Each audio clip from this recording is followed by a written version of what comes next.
이 기본적으로는 감염이기 때문에 이게 이제 감염은 항생제 치료하면 되는 거거든요. 그러니까 세균 감염이니까 그 세균을 죽일 수 있는 항생제를 쓰는데 대부분은 문제는 이게 앞에서 우리가 성관계를 통해서 전파가 된다고 그랬잖아요. 안녕하세요. 슈타나 유나나입니다. 선생님, 오늘은 성관계에 의해서 걸리는 성병에 대해서 얘기를 할 거예요. 네. 흔히 걸리는 성병의 종류가 뭐가 있나요? 성병이 이제 일단 성병은 성관계에 의해서 전파가 되는, 정확하게는 성전파성 질환이죠. 근데 제일 흔한 몇 가지들을 들자면 비임균성 요도염, 그다음에 헤르페스, 그다음에 클라미디아 질염, 클라미디아 요도염 이런 것들이 있어요. 근데 비임균성 요도염은 여성이 아니라 남성에게 이제 주로 생기는 거고, 헤르페스, 클라미디아 이런 것들은 남성보다는 여성에게 더 많이 생기는데 사실 이제 더 문제가 되는 거는 남성보다는 여성이죠. 어떤 문제가 있는 건가요, 그게? 남성 같은 경우에는 이제 비임균성 요도염 같은 거를 예를 들면 그게 그러니까 임균은 그 임질 매독하는 그 임균을 말하는 거예요. 근데 그 임질을 일으키게 하는 그 임질균, 그 임균은 사실 요즘 그렇게 흔하지 않고 증상이 있으면 요도에서 분비물이 나오고 되게 가렵고 막 붓고 이러기 때문에 남성분들은 금방 알거든요.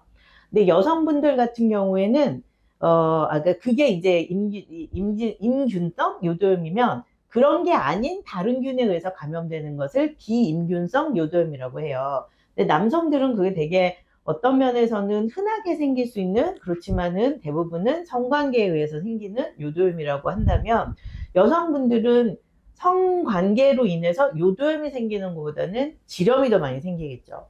근데 그 지렴은 분비물이 굉장히 많이 나오고 굉장히 아프거나 굉장히 뭐 붓거나 하는 게 아닌 다음에는 본인이 스스로 그 증상이 굉장히 뚜렷해질 때까지는 모르는 경우들도 많아요. 그래서 여성이 진단하기가 더 힘들고 더 늦어지고, 여성이 나도 모르게 그 증상을 가지고 있다가 남성한테 옮겨줄 수도 있고, 그런 문제들이 있죠. 그럼 증상은 어떻게 나타나나요? 어, 일단 비임균성 요도염을 먼저 얘기를 할게요. 비임균성 요도염의 증상은 그냥 요도에 분비물이 나오는 거예요. 그러니까 농 같은, 고름 같은 분비물이 나오고, 때에 따라서는 요도가 아프고, 소변 볼 때 찌릿찌릿하고, 개운하지 않고. 근데 이제 그 균들이 뭐 임질균이나 매독균이 아닌 나머지 균들일 때 비임균성 요도염이라고 하고, 대부분은 그냥 치료 잘 돼요. 항생제 치료하면 되고, 그러니까 이제 너무 문란한 성생활을 아는 사람, 모르는 사람, 모르는 사람이 더 많은 이런 온라인 많이 하는 그런 성생활을 계속하는 게 아니라면 대부분은 그냥 항생제 쓰면서 다 낫는 경우들이 많죠. 그러니까 어떤 성관계에 대해서 성관계를 하면 이게 없는 건가요? 이 균들은 성관계를 하면 없는 거예요. 그러니까 누군가가 가지고 있는 이 보균하고 있는 균이 그 상대방한테서는 증상이 안 나타났는데 나한테 옮겨져서 그게 이제 내 몸에서 그걸 이겨내지 못하고 그 균들이 증식을 할 때 이제 그 병이 되는 거죠. 그러니까 성관계 이외에 다른 걸로 옮길 수는 있는 거는 거의 없어요.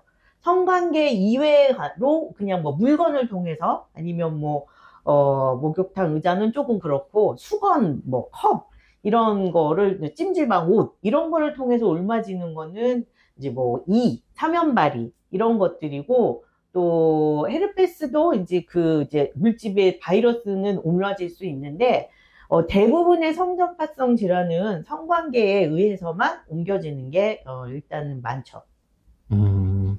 그러면은 이게 치료법이 네. 이거는 그냥 약물로도 끝날 수 있는 건가요? 이런 건? 이 기본적으로는 감염이기 때문에 이게 이제 감염은 항생제 치료하면 되는 거거든요. 그러니까 세균 감염이니까 그 세균을 죽일 수 있는 항생제를 쓰는데, 대부분은 문제는 이게 앞에서 우리가 성관계를 통해서 전파가 된다고 그랬잖아요. 그러면은 내가 지금 현재 병이 있을 때 나는 약을 먹고 있는데 상대방이 균을 가지고 있는데 상대방은 치료를 안 하고 있으면, 그러면은 그 동안에 약을 먹고 있지만 관계를 하면 또 옮을 수 있는 거예요. 서로 주거니 받거니 할 수도 있기 때문에 원칙적으로는 이런 성전파성 질환은 파트너하고 성관계를 계속해서 같이 하는 파트너하고 같이 치료를 하는 게 원칙이에요.